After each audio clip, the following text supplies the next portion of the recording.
বিধার কথা লোকমান হাকিমে জানা ছিল, ছেলে করবে সফল।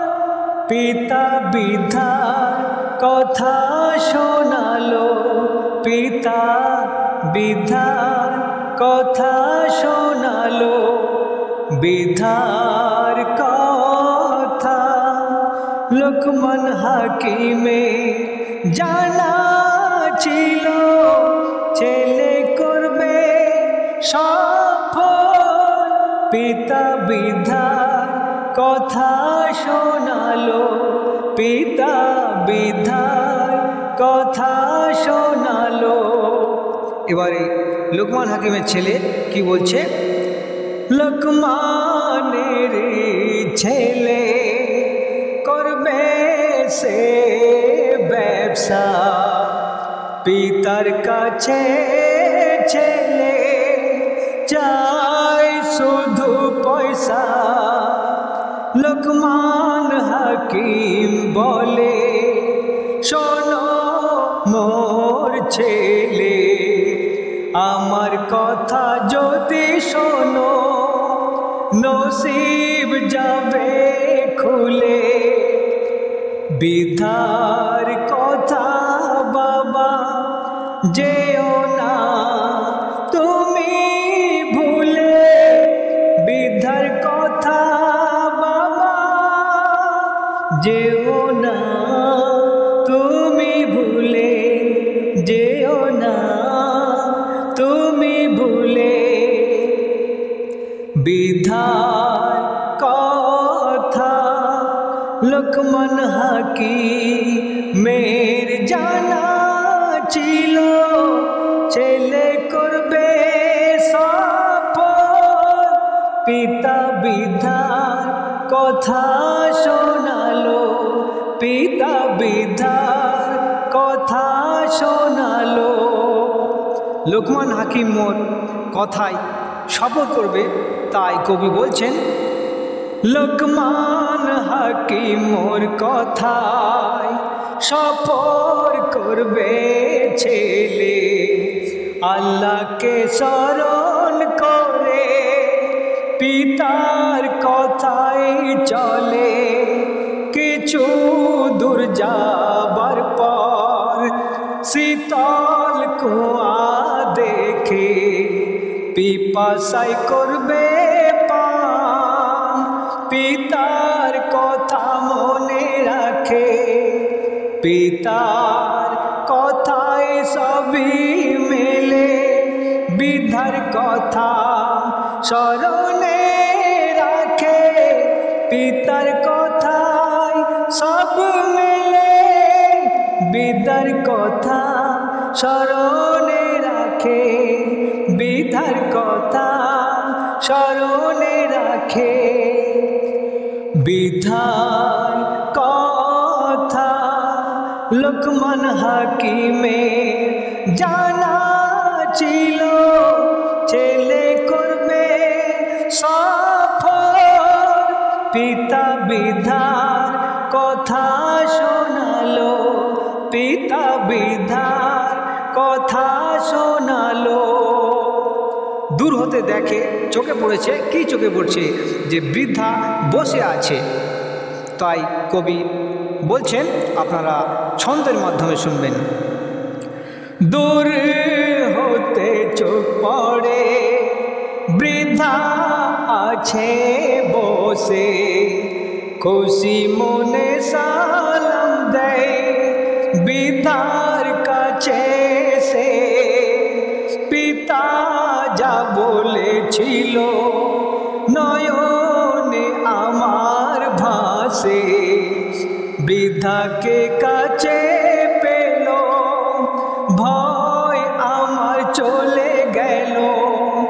বৃদ্ধা বলে যাব সাথে, লোকমানের ছেলে সাথে নিল।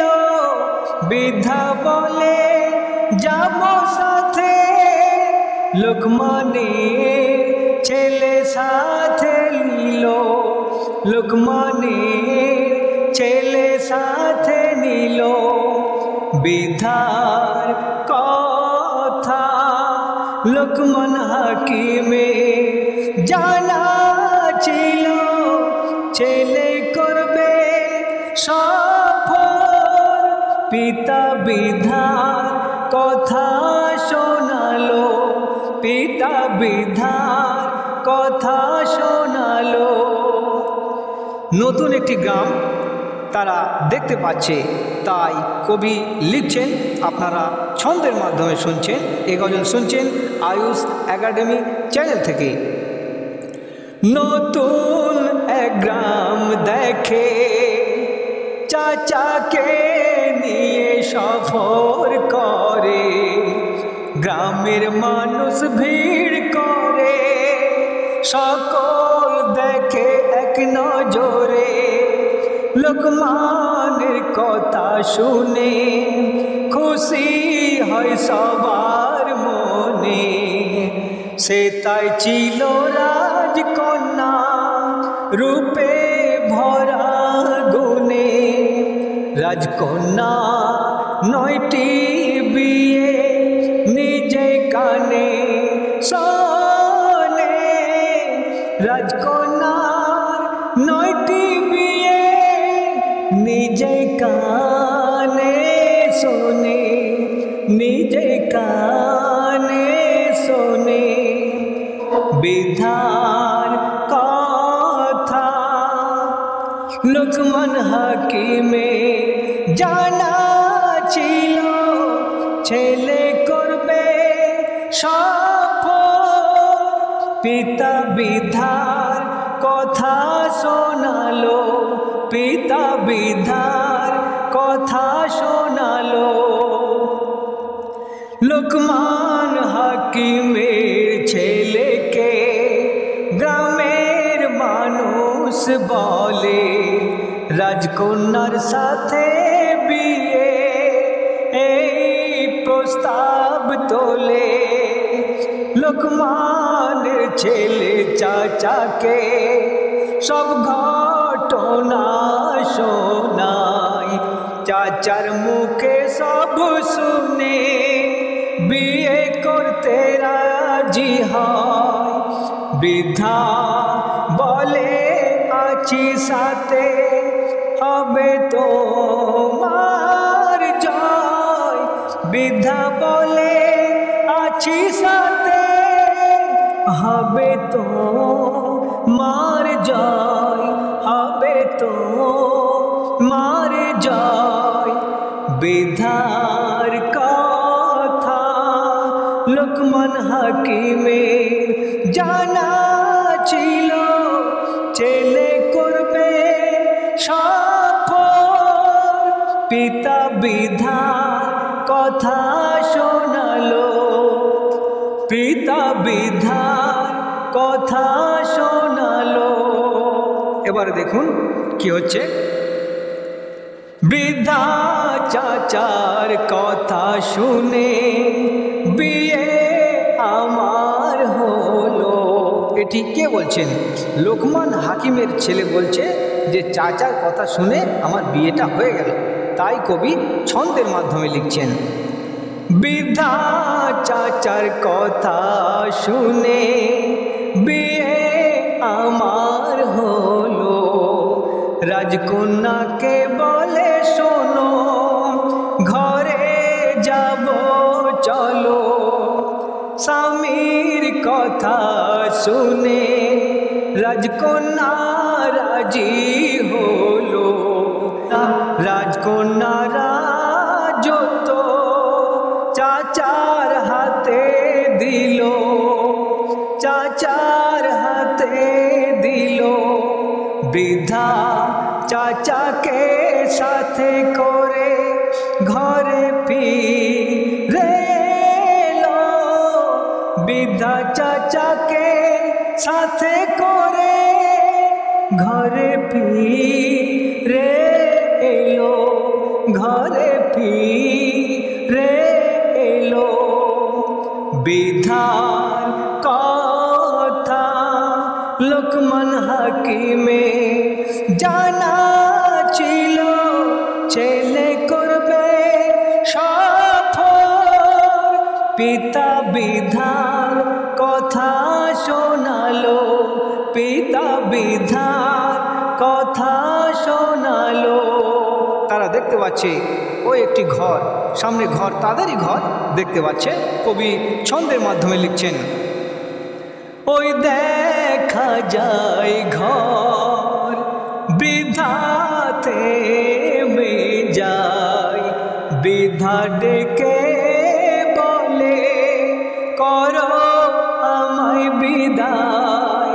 লোকমানের ছেলে বলে ছাড়ব না তোমায়, থাকবে আমার কাছে তোমায় সেবা করব।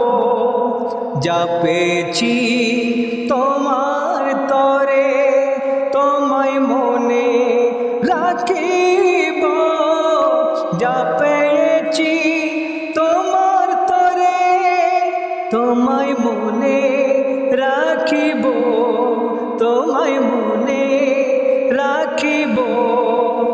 বিধার কথা লোকমান হাকিমের জানা ছিল ছেলে করবে সফর, পিতা বিধার কথা শোনালো, পিতা বিধার কথা শোনালো। অতি সুন্দর করে যিনি এই গজল লিখেছেন কবি মেহরাজ আলম, তিনি এই গজলের মাধ্যমে কি বলছে আপনারা ছন্দের মাধ্যমে শুনবেন। উটের পিঠে ভরা মা চাচার হাতে দেয় তুলে, বৃদ্ধা বলে শোনো বাবা আমায় যাও ভুলে। বৃদ্ধা বলছে আমি অনেকটা পথ তোমার সঙ্গে অতিক্রম করেছি, এবার আমাকে তুমি ভুলে যাও কেন? তাই কই বলছেন, উটের পিঠে ভরা মা চাচার হাতে দেয় তুলে, বৃদ্ধা বলে শোনো বাবা আমায় যাও ভুলে। বৃদ্ধা বলে ফেরেশতা আমি এটাই আমার কাজ। রাজকন্যা স্বামী শুনে অবাক হলো আজ, গুনাহগার মেহরাজ আলম বৃদ্ধাকে চিনতে পারলি না। গুনাহগার মেহরাজ আলম বৃদ্ধাকে চিনতে পারলি না, বৃদ্ধাকে চিনতে পারলি না। বৃদ্ধারে কথা লোকমান হাকিমে জানা ছিল ছেলে করবে সফর, পিতা বিধার কথা শোনালো, পিতা বিধার কথা শোনালো। বিধার কথা লোকমান হাকিমে জানা ছিল ছেলে করবে সফর, পিতা বিধার কথা শোনালো, পিতা বিধার কথা শোনালো। চমৎকার গজল লিখেছেন কবি মেহরাজ আলম। আগামীতে আবার একটি ঘটনা নিয়ে আপনাদের সামনে ফিরছি। আমি এস কে আকাশ, খোদা হাফেজ।